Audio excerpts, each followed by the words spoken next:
what I wanted to do this morning as we lead up to Hanukkah, as we mentioned, last time when we approached the Chagim, that one of the beautiful aspects of having a class on tefillah is that as you approach different parts of the year, it gives us the opportunity to pay attention and to think about and to learn about the specific tefillah that are connected to each of those chagim, which we did around the Yamim Noraim. And I wanted to do that this weekend next, as we lead up to Hanukkah, is to spend some time focusing on some of the special tefillot for Hanukkah itself, and hopefully to glean some messages that will enhance our Hanukkah and enhance our tefillah specifically on Hanukkah as well. So I want to start by opening up with Al Hanisim. Al Hanisim is probably the main text.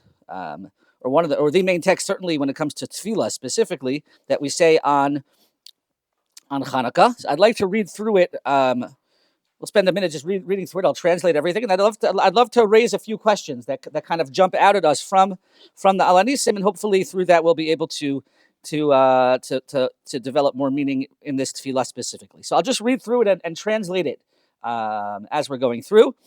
Al Hanisim v'al ha'purkan. V'al ha'gvurot, v'al ha'tishuot, v'al ha'milchamot she'asita la'avosenu bayמים b'zman hazeh.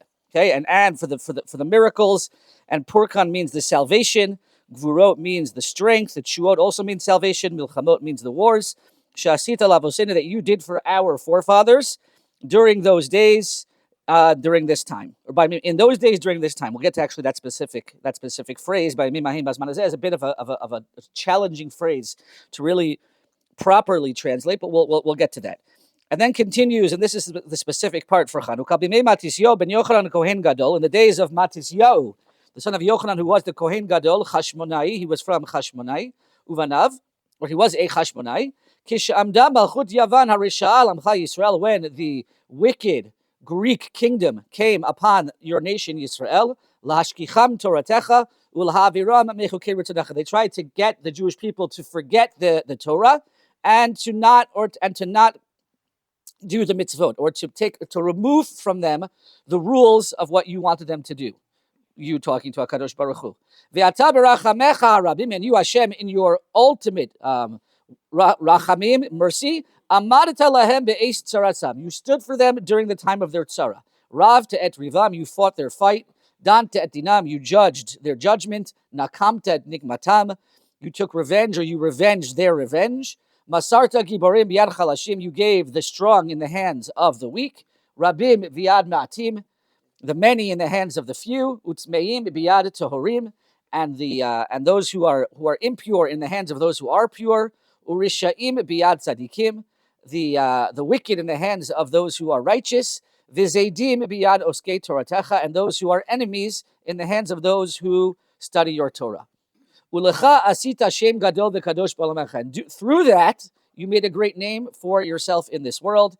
Ulamcha Yisrael asita tishua gidula ufurkan kayom hazeh.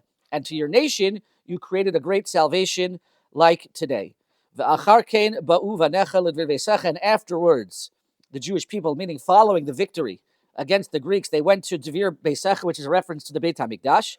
Ufinu et heichalecha. They cleared out the heichal that had been destroyed. V'tiharu et mikdashecha, and they sanctified your Beit HaMikdash. V'hidliku nerot b'chatzrot kadshecha, and they lit the candles in your chatzrot kadshecha, in the courtyard of your holy abode. V'kavu shmonat yimei Chanukah elu, and they established these 8 days lehodot ulehalel, to thank and to praise l'shimcha gadol.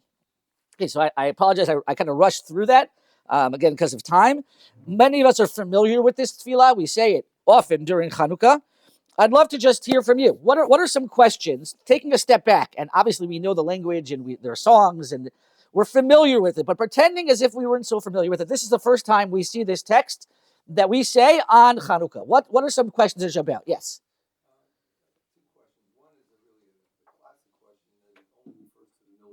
Okay, excellent. Good. Question. Good.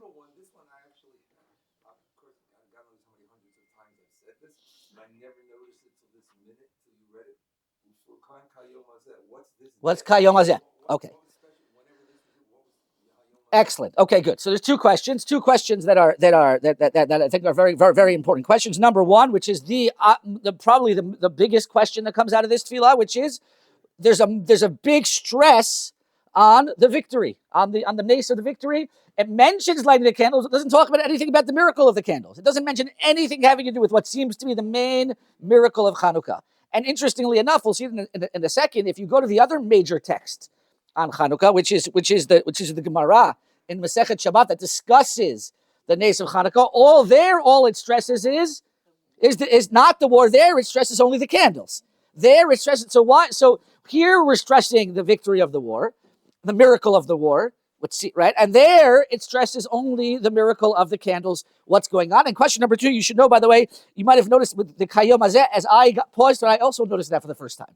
But although I do believe it fits into something that we're going to talk about, but that Kayom Hazeh, that's what happens when you actually take time to read through the words themselves. You notice things that you would have noticed before. Yes, you asked the question, or was that?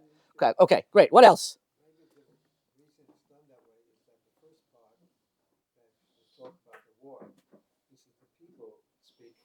Okay. Okay, so you're saying it was different perspective. Okay, good. But then why would the people who are speaking, why wouldn't they talk about the war, the miracle? Meaning that's very interesting, and it could very well be. But both miracles happened, and why are we focusing on one in one place and not another in another? It's important. Please.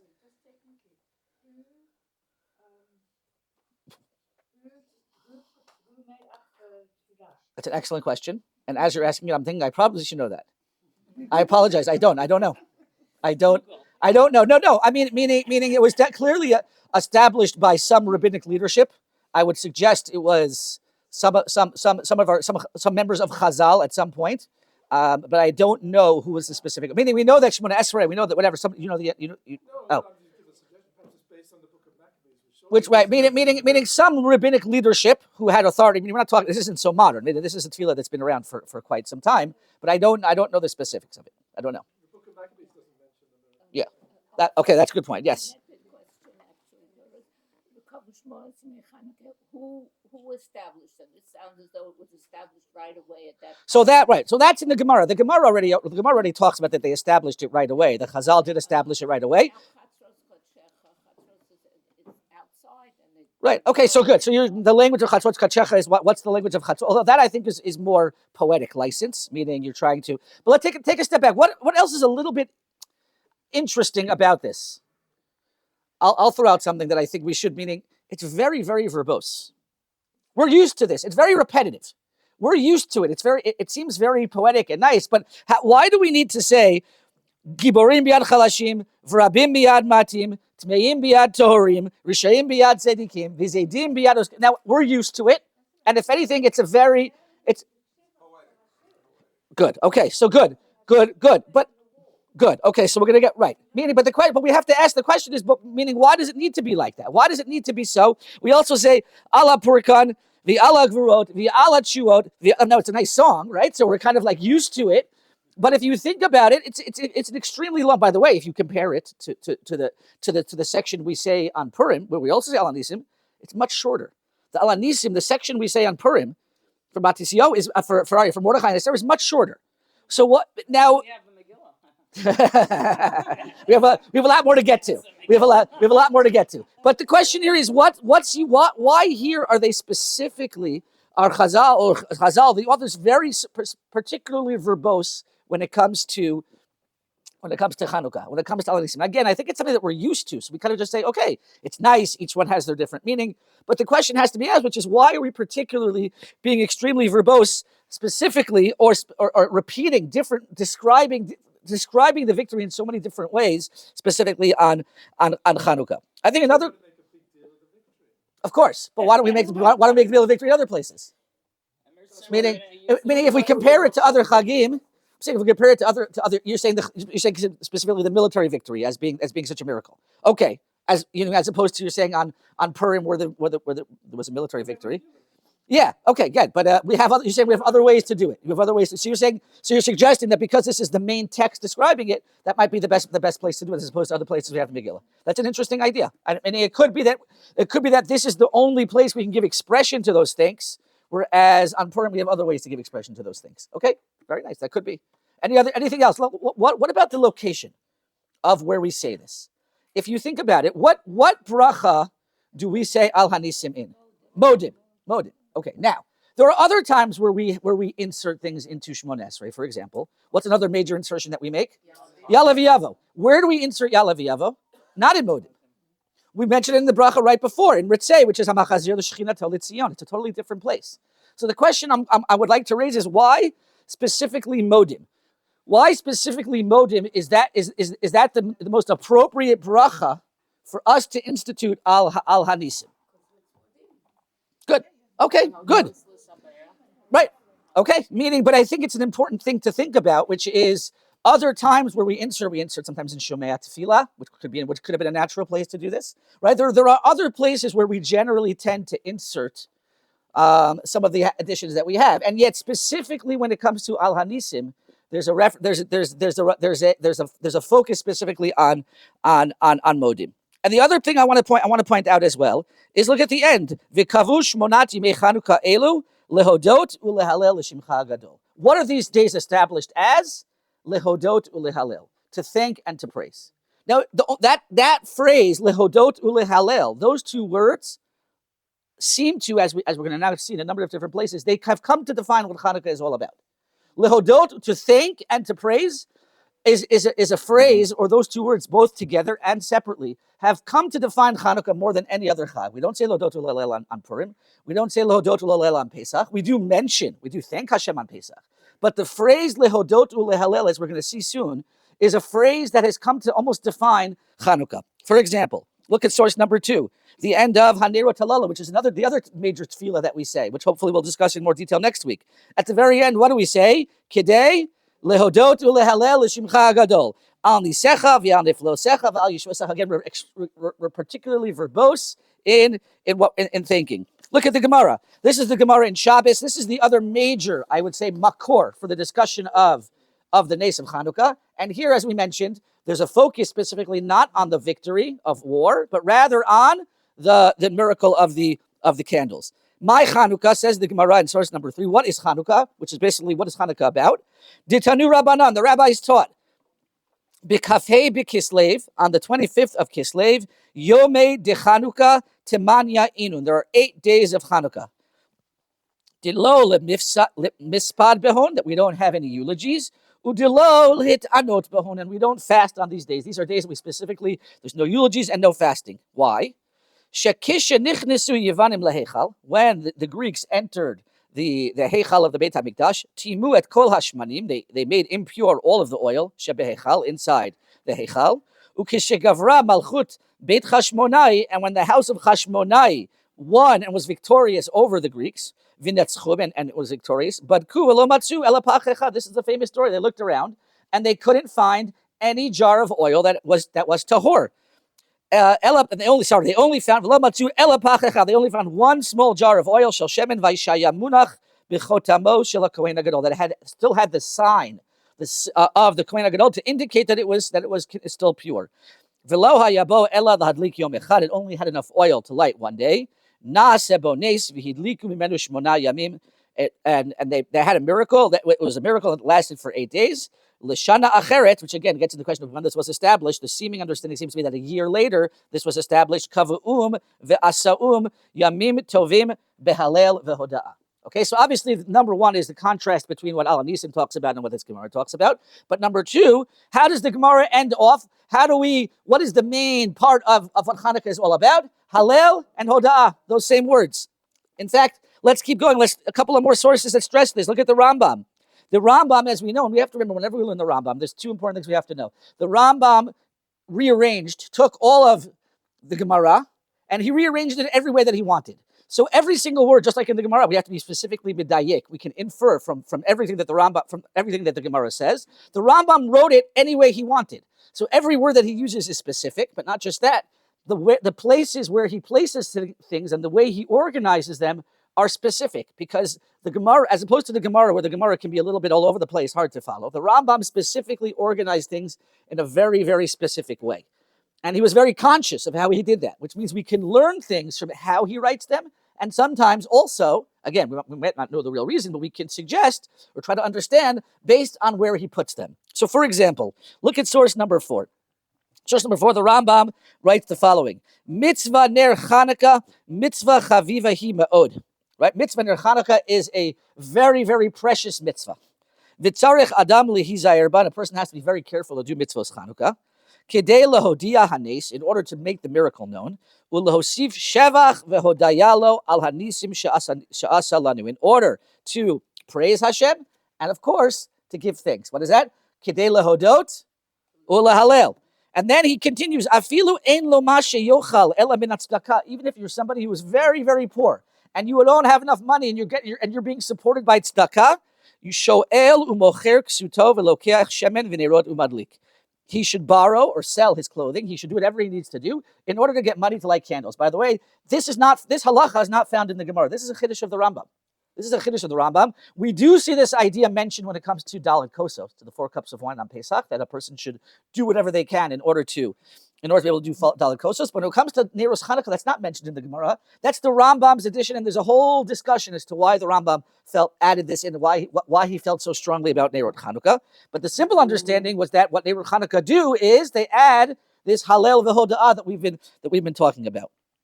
But look at source number 5, continuing in the Rambam. Continuing it's actually going a parak earlier, but the next source. Umipnei zeh, says the Rambam, hitkinu chachamim shebeoto dor, sheyu shmonat yimim ha'elu shetchilatan milel chamisha v'esrim bekislev.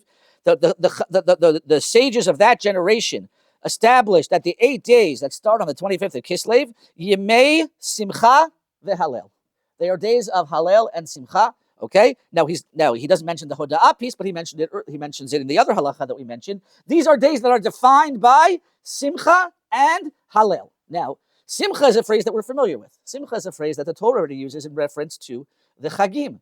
But the Rambam adds in not just that the Chanukah are not just days of simcha, they are also days of halel. And then the Rambam does something very, very fascinating. A couple of halachot later, the Rambam then goes on to say, and not only on Chanukah do we say halel, but we say halel on many other days of the year. And he goes on to discuss the various halachot and minhagim of halel. Where does he discuss, that aren't connected to Chanukah? Where does he choose to mention those halachot? Specifically, in the laws of Chanukah. Specifically here. Now, we say halel on all the chagim. We say halel on Rosh Chodesh. If I had to pick the most natural place to write the halachot of halel, or to outline the days when we're going to say halel, you could say Rosh Chodesh, maybe Rosh Chodesh not, because we only say half Hallel, we don't say the full Hallel. I would have thought the Chagim, Pesach, Shavuos, Sukkot, and yet where does the Rambam choose to not only mention that we say Hallel on Chanukah, but to then start talking about Hallel in general, specifically during in the laws of Chanukah? Yes.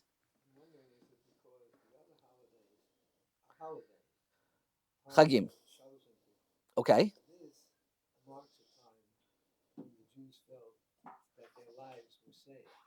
Okay. Good. Okay, it could be. Let's hold that. Meaning, it's also not from the Torah. That's true. Well, Chanukah is not from the Torah. Correct. But the idea of saying Hallel is something that we say even on Chagim that are from the Torah. So the question is, meaning, sorry. Yeah, but on those days we also say Hallel. Why? But so the question is why Hallel? But yes, I think that's I want to understand is why exactly did he pick Hanukkah? Yes. Maybe he's saying that the rabbinic idea of saying Hallel is as important as the Chagim. So he's stressing it here to show that saying Hallel on a rabbinic holiday is just as important as saying it on a biblical holiday. Okay, good. Okay. Well, Hanukkah in general was something that was. Is that what you mean to say? Yes, correct. But I think we're saying a little bit more than that, which is somehow something about the Chag of Hanukkah is almost the quintessential Chag of Hoda'ah. That's what I think we're getting to here. I think if we put everything that we've been saying until now, there's something about the Chag of Hanukkah that lends itself to being the quintessential day of Hallel v'Hoda'ah. Now, what exactly does that mean? And in order to really understand this, I'd like to skip 6 for a second and go to source number 7. Source number 7, and this I think will begin to help us understand. It's similar to what many of you guys are saying, but I think we can develop it a little bit more. This is a source by the Levush. The Levush of Mordechai ben Avram Yafi, who is a posek in the late 1500s and the early 1600s. So he has a very well-known halachic sefer called the Sefer HaLavush, and it's referenced in all the different poskim. He mentioned something very interesting regarding the text that we have of Al Hanisim. I mentioned earlier when we first read through Al Hanisim that the phrase that always strikes me, and we say it not just in Al Hanisim, we also say it in the brachos. We say Sha'as Hanisim Lavosenu Bayamim Hahem B'zman Hazeh. And I've always struggled, like, what exactly does it mean? Bayamim, are we talking about then? Are we talking about today? So what do you think, what does it mean? Bayamim Hahem B'zman Hazeh. Right, okay, so the simple understanding seems to be that it was in those days, many, many, many years ago, at this time of the year. Okay, and that's the simple understanding. We're basically saying that to me, it seems a little bit of a funny way to say it. It's a little bit confusing. So the Lavush actually has a very different nusach for what he suggests we're supposed to say. He says it's not supposed to be Bayamim Hahem B'zman Hazeh. It's actually supposed to be Bayamim Hahem B'zman Hazeh. That one letter changes the entire meaning of what it was. Look at source number 7. Ein omrim be'al hanisim kishem she'asit hanisim lavotenu v'chein ta'aseh lanu be'et hazot. Okay? We don't say in Al Hanisim that just like you did to our forefathers, so too you should do to us, that we're asking for more miracles. Lefi she'birkat hahoda'ahu, because this isn't a bracha of request, this is a bracha of thanks. We're not saying just like you did miracles then, so too you should do miracles for us now, because this is a bracha of thanks. Right? As we mentioned before, we're in the bracha of modim. Rather, this is a bracha v'lashon kein taseh lanu hu tefillah lehaba. That would be asking for the future. Ve'ein me'arvin lehaba b'shele avar. You shouldn't mix when there's a bracha that's focused on the past. You should stay focused on the past, and you shouldn't be davening for the future. However, says the Lavush, ela omrim al hanisim v'al hapurkan she'asita lavosenu bayamim hahem ubazman hazeh uperusho. Kulahu l'she'avar. It's all referring to the past, but what are we thanking Hashem for? She'anu modim lecha al hanisim she'asita lavosenu b'yamim hahem, v'gam anu modim al hanisim she'asita lanu b'zman hazeh, she'bechol yom vayom hu oseh imanu nisim niglim v'nistarim b'zman hazeh kimo b'zman avotenu. Says the Lavush, we have to have a different perspective on what we're doing when we're thanking HaKadosh Baruch Hu for the miracle of Hanukkah. We're not just thanking HaKadosh Baruch Hu for the miracle of what he did back then. We're using that as a jumping point to also begin to recognize and thank Hashem for the miracles he does for us every single day. And so we're meant to use Hanukkah, the miracle of Hanukkah, as a jumping point. And remember what HaKadosh Baruch Hu did for us. Remember the amazing things that happened. And by the way, we shouldn't just think that it only happened then. It happened. There are miracles that HaKadosh Baruch Hu does for us every single day. Ve'achar kach, continues the Lavush, mifaresh v'yomer, k'tzat mehanisim ma she'asa lavosenu bayamim hahem, u'me'en hamir ora hu ma she'asa b'mei matisyahu v'chulei. Okay? And then we start to outline some of the miracles that were done there, but the goal isn't just to think about those miracles. It's meant to be a jumping point for us to consider the miracles that HaKadosh Baruch Hu does for us every single day. And again, on the one hand, it sounds almost obvious, but I think on the other hand, it's something that is very, very important because it kind of shifts our focus of Hanukkah. Hanukkah is not just learning about and reading about the miracles that happened. It's also meant to be an opportunity for us to be like, wait, where else do we see light in our lives? Where else do we see HaKadosh Baruch Hu's hand? Where else do we and by the way, what this is teaching us is that that's what thanks are supposed to be. Thanks to somebody, or thanks specifically to HaKadosh Baruch Hu, are not just meant to be thanks for what HaKadosh Baruch Hu did one time at one point in time. They're meant to be a springboard for us to then be able to see the light in our own lives, the godliness in our own lives, the things that HaKadosh Baruch Hu does for us, bayamim hahem ubazman hazeh. Now, by the way, even though practically we don't follow the Lavush, practically the nusach that we say is bayamim hahem bazman hazeh. That doesn't mean that the idea that the Lavush is raising here is not important. Because number one, bayamim hahem bazman hazeh could also mean that. It could mean in those days, these days. That's one interpretation. It might not be the simplest interpretation, but I think the message is one that is important and valuable, and I think it answers a lot of our questions. Why do we say modim? And then I'll come to a couple of questions or comments. Why do we say it in the bracha of modim? Why is this in the bracha of modim? What's modim all about? Thanking Kadosh Baruch Hu for all the things He's doing for us right now and beyond.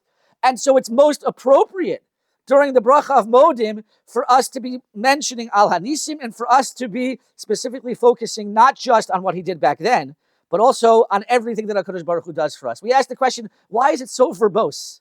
Why are we stressing Rabbi B'yad Ma'atim, Tmeim B'yad Torim? And many of you pointed out, and I think that's exactly the point. This is a chag that's meant to teach us how to thank HaKadosh Baruch Hu, how to thank HaKadosh Baruch Hu, and how to praise HaKadosh Baruch Hu. Chanukah is the chag where we're learning how a person is supposed to think, how we're supposed to do it. And that thinking is not just something we do. You know, I remember hearing one time that if you're ever at a guest at somebody's house, and after you get up and you say, thank you, everything was great. That's one way to think. But if you get up and you say, I really enjoyed the kugel, or the environment at the meal was beautiful, or I love the singing. If you specify specific things, the thanks are much more meaningful. And I think that's what we're doing here. We're turning to HaKadosh Baruch Hu and we're saying we recognize that this was a very, very complicated time. And you were able to Rabbi B'yad Ma'atim and Tmeim B'yad Torim. It wasn't just, and therefore we're Al Hanisim, V'al HaPurkan, V'al HaGvuros, V'al HaTshuos. Thank you, HaKadosh Baruch Hu, for every single step. We're trying to think of the different ways to describe it because that is how a person is meant to think. That is how we're supposed to think when we think in general. When we thank somebody, it's meant to not just be simply that one thing that person did, but to use it as a springboard to be able to thank HaKadosh Baruch Hu or to thank whoever that is that we're thanking for all the things that person has done for us over the course of the years. I saw there were a few questions. Yes, and then I'll get to, yeah. A comment, please. With the B'Kayam Hazeh. Ah, yes.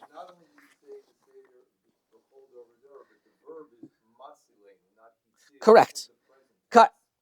Yes, yes, and I would even say more than that. If you think about how there's also halach in the Seder that says there's an idea that we're supposed to say Chayav Adam L'Rot Asmo Ki'ilu Hu Yatzah Mitzrayim. So, and in the Seder we do it a little bit of a different way, but yes, it's a similar type of idea. But I think here there's more focus on but yes. By the way, I wonder what the Kahayom Hazeh means now. You asked before, what is the Kahayom Hazeh?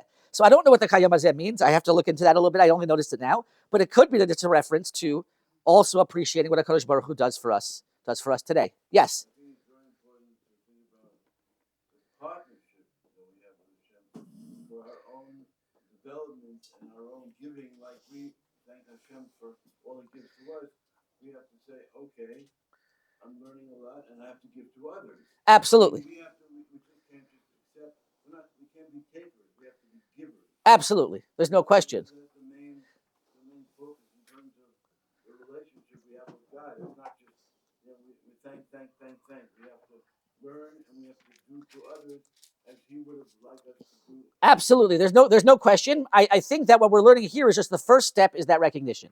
Meaning the more a person appreciates and is thankful of what they have, the more then they're hopefully going to then want to pass that on. But you're 100% right. It shouldn't stop with the thanks. But I think the stress of Chanukah is meant to be a time where we're kind of stepping back, appreciating all the different things that HaKadosh Baruch Hu does for us, and then using that, and of course, we talk about spreading the light. We talk about doing all the things that we're supposed to do. There's no question that it shouldn't stop just with thanks and appreciation. True appreciation and thanks will be then following that up by doing what HaKadosh Baruch Hu wants us to do. Absolutely. Yes. Also, there's something about the Koach Hayom, Bayamim Hahem B'zman Hazeh. Every time Hanukkah comes, I know my class posts those Hanukkah time to daven, and there are certain sure that happened. Correct. For sure, absolutely, yes. Last comment, yeah, then we'll go on. Yeah. The other thing that might provide some sort of answer is when was this written? In other words, what were the exact historical circumstances at that time? And were the people who wrote the Rabbanim saying we have to get the people to appreciate what's happening now, and we're going to say it until they get it right? Absolutely. I don't have the specific answer.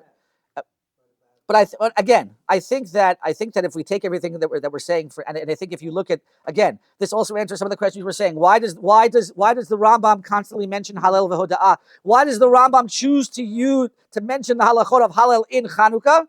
Because Chanukah, as we're saying it right now, is the quintessential Chag of Hoda'ah, and therefore it's most appropriate that the Rambam would say, and we say Hallel on Chanukah, and by the way, we don't just say Hallel on Chanukah, we also say Hallel other days of the year, because Chanukah represents this approach of being thankful not just for what has happened to us, but being thankful for moving on. I want to just because of time, if you'll forgive me. This time of the grew up, they had a major in December. Yes. No, but this let the Jews, when they're saying happy then they gave us the way to be Thankful. Okay. thankful that was not in that. It's different. Yes, I agree. The contrast of Hanukkah, especially this year, for those who live in Golus, is definitely a different type of feel. There's no question. Sorry. Yes.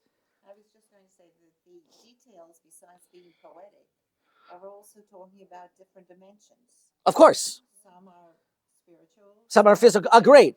Correct. It just gives you much more of a Appreciation. a complete picture. Yes. And then I think in today's world, where we are right now, it is just so appropriate. Yes, absolutely. So she just mentioned that if you pay attention to the different ways that are described, they add different dimensions. You have Rabim Biad Matim, Tmeim Biad Torim, Zaydim Biad Oskes Rosecha. Absolutely, I think that's the point. Obviously, when you're going to be more verbose, you're going to want to find different ways to do it. The reason we're doing that is because when you thank somebody, you need to be specific and you need to be as expansive as possible. That's what Al Hanisim are teaching us. One of the questions we asked was, why does Al Hanisim only focus on the war and not on the Pach Shemen, and not on the miracle of the oil? So let's look at source number 8 for a second, because one of the questions that that are asked is the opposite regarding the Gemara. The Gemara, why is it when the Gemara describes it, it only mentions the oil and not? And what about the war? The war was a huge victory. It was a tremendous miracle. So look at the Maharal in source number 8. V'od yesh lomar. Another suggestion, says the Maharal, for why the Gemara focuses specifically on the war of the candles and not on the miracle of the war.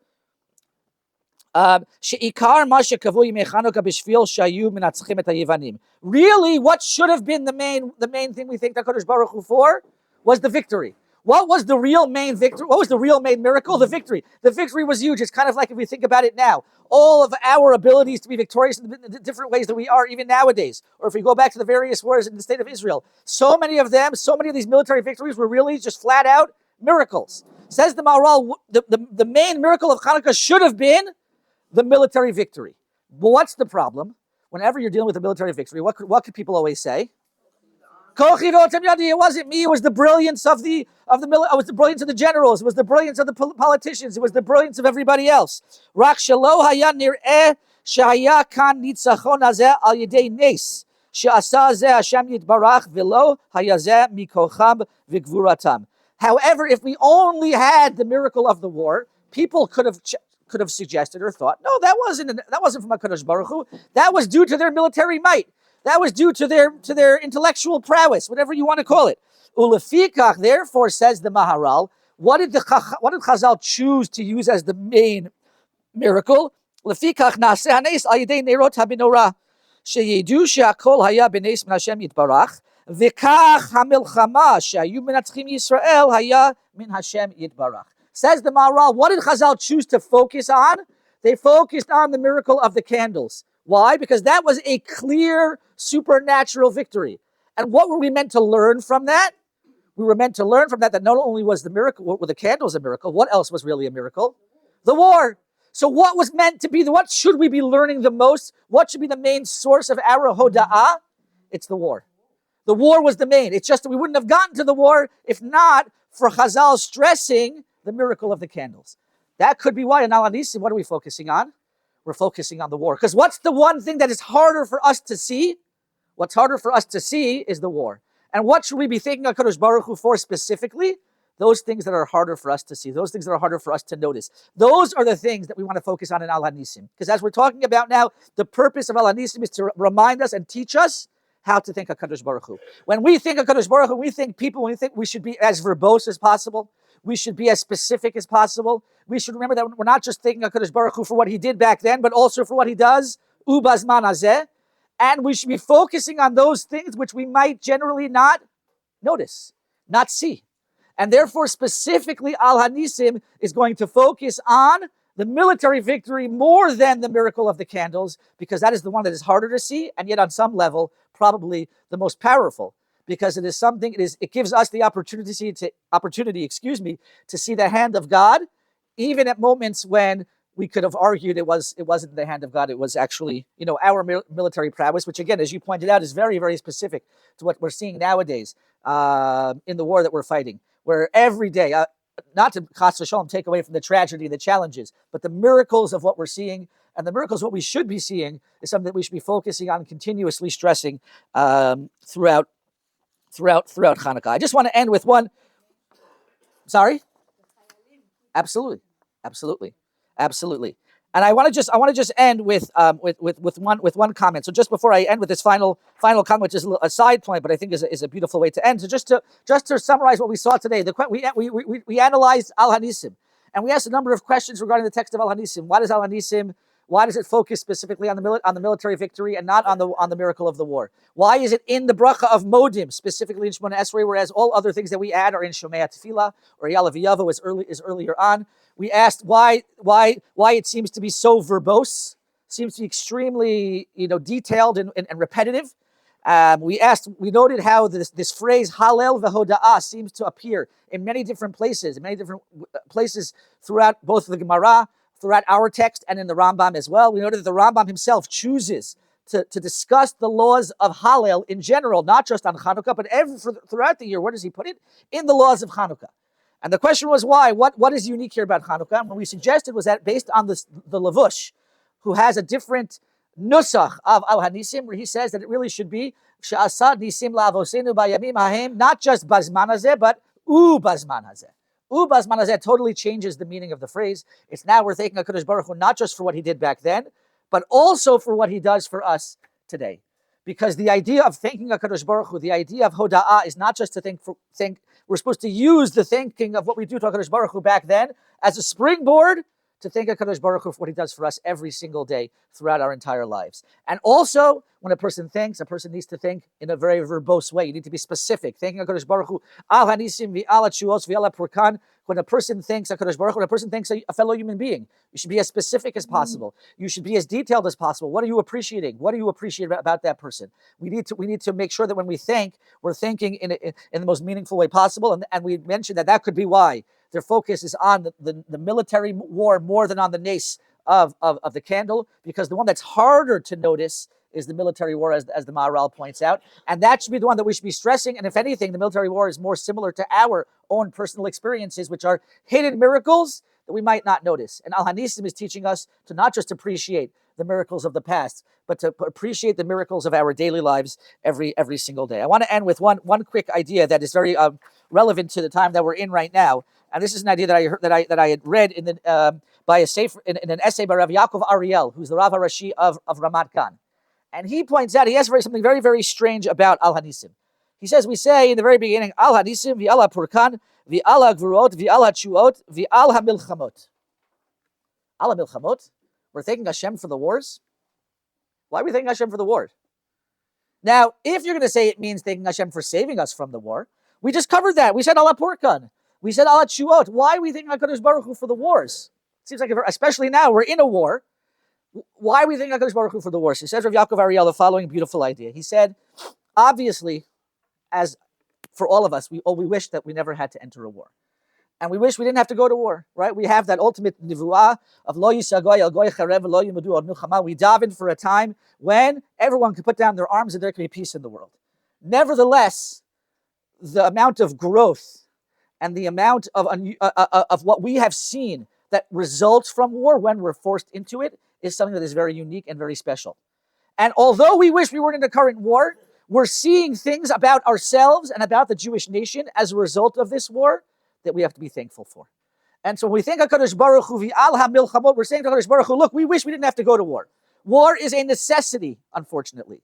But at the same time, we can recognize that with that necessity, there is something special and something unique that we all are able to see within the Jewish people that is resulting. The war is, as he says it, is moving us forward, and this is true in many of the writings of Rav Kook. That war is not something we wish we had to do. We wish we didn't have to do it. But at the same time, when it is required, it moves the Jewish people and the Jewish nation forward in ways that nothing else can. And therefore, we are thanking HaKadosh Baruch Hu for those wars. Because when those wars have to happen, the growth that occurs is something that we can appreciate, although we wish that it wasn't something that we ever had to deal with. So just a thought from Rav Ariel that I think adds a little bit more meaning, especially this year. Wishing everybody a wonderful week. Apologies again that I came late.